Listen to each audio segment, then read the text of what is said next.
Hi, I'm Luke. I'm Christian. And I'm Ola. And we are the boys. We created a function generator, and in this video we'll show our app, the code behind our app, and how our generator works. This is our function generator. These are the different graphs or the wave types that we have.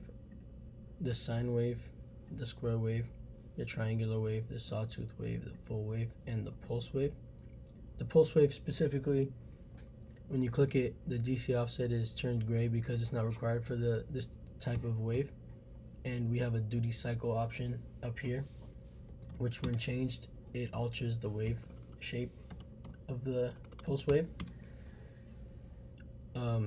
These are our buttons, our start button, our play button. Our start button grays out all the other buttons. Our reset button restores that. We have a play and stop button that plays and stops sound for our different types of wave types. We have an amplitude control, which controls the graph being larger or smaller vertically, as you can see.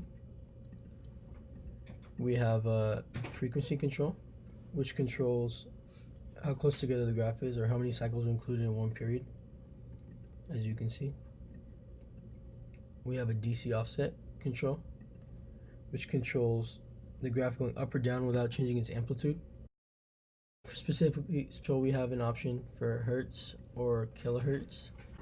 These are the sounds of our waves.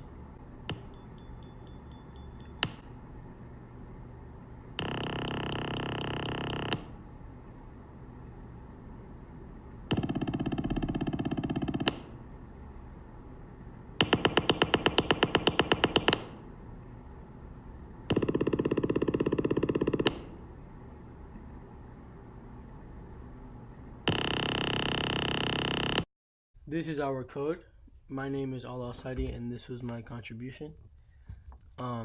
This part of the code, this in gray throughout the code, is just made by the app designer, and it can be edited.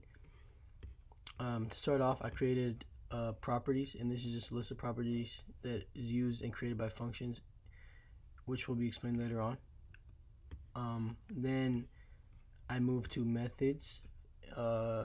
And this just works on a constructor and is called later on with interactive UI features. Then we have function frequency, which uses an if-else statement to create the frequency based on the user's input of kHz or hertz, and using this drop-down menu. And if the user uses kHz, it'll just multiply the value by 1,000. Then we move on to the function period. And the period is just 2 pi divided by frequency, and then frequency is gotten back by calling the function create frequency.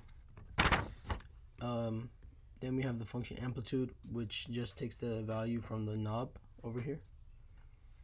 And then we have the function number of terms, which takes the value from the slider over here and rounds it to the nearest integer. And then we have the first Fourier coefficient, which is determined by taking the average value of the amplitude. Hi, I'm Luke, and this is my features. So I started off with creating the DC offset knob, which controls moving the graph up and down. It's linked exactly to this knob, so you move this and it changes the value for the DC offset. The second Fourier coefficient is used in the sine function down here, an. And we just use the general formula for Fourier coefficients, which is 2 times the amplitude over n times the period, which is the number of terms times the period, and then multiply that by the sine of the number of terms times the period over 2. And we called back the functions used up here, amplitude, period, and n, in this function. And now we move to the waveform types. And we're going to start down here.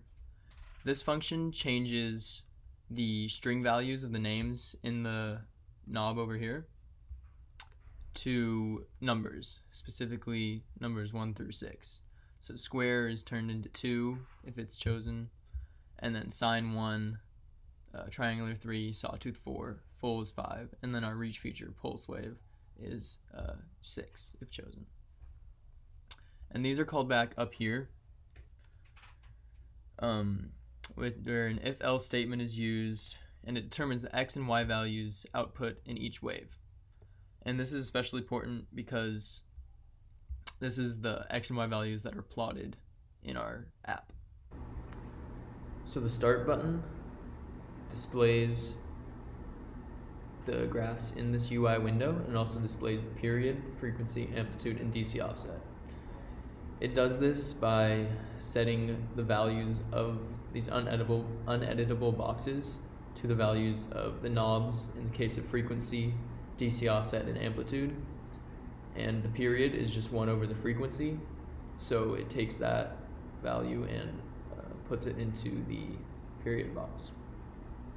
And it displays the graph in the UI window by taking the waveform app using the function above, and it plots it using the given x and y values. This function start button push 2 sets all the knobs to gray to allow the user to focus on the graph. The reset button sets the CLA part of it, empties the graph, clears the graph, and these 4 lines set these values to 0. And this line gives these knobs back their color. And function quit button pushed deletes that whole application. The play stop button is the sound created by the function generator. This is done by calling the function playstop button value change, which then takes the y values from the function stretch wave, this function right over here, which calls back the function waveform app to get specifically the y values, and then stretches it out 1,000 times. By doing this, we're able to play the sound for a significant amount of time or stop it if we wish to. Hi, my name is Christian Revelo, and this is my contribution to the function generator app. This knob right here is used for selecting whichever type of wave you want, and to graph this specific wave we need the x and y components. We get these values by assigning functions for every wave type, and the x component is just a range of numbers from negative period multiplied times 2 to positive period multiplied times 2. Then to get the y values we have to set variables to later use the equation. We need frequency, period, and DC offset. We get these from objects already created. We also need the number of terms, the first Fourier coefficient A0 and the second Fourier coefficient AN. We get the values of these variables by calling these functions. Then we use them in the equation A0 plus AN times sine of number of terms times the frequency times the x value. And to get a y value for every x, we use a single for loop. For the square wave, we would use a similar process as the sine wave. We would preset the values for the frequency, the period, the amplitude, and the DC offset. And for the number of terms, we would get the x component in the same way, just a range of numbers between the negative period multiplied times 2 and positive period multiplied times 2. And to get the y value, we would use 4 times the amplitude over pi times the summation of sine of number of terms multiplied times 2 minus 1 times the frequency times the x values over 2 times the number of terms minus 1. And to get the summation, we would use a double for loop. For the triangular wave, we would use a similar process as the square wave. We would again have to preset the values for number of turns, frequency, period, and the amplitude, and the DC offset. The x value is acquired the same way. We would also have to preset the number of terms used.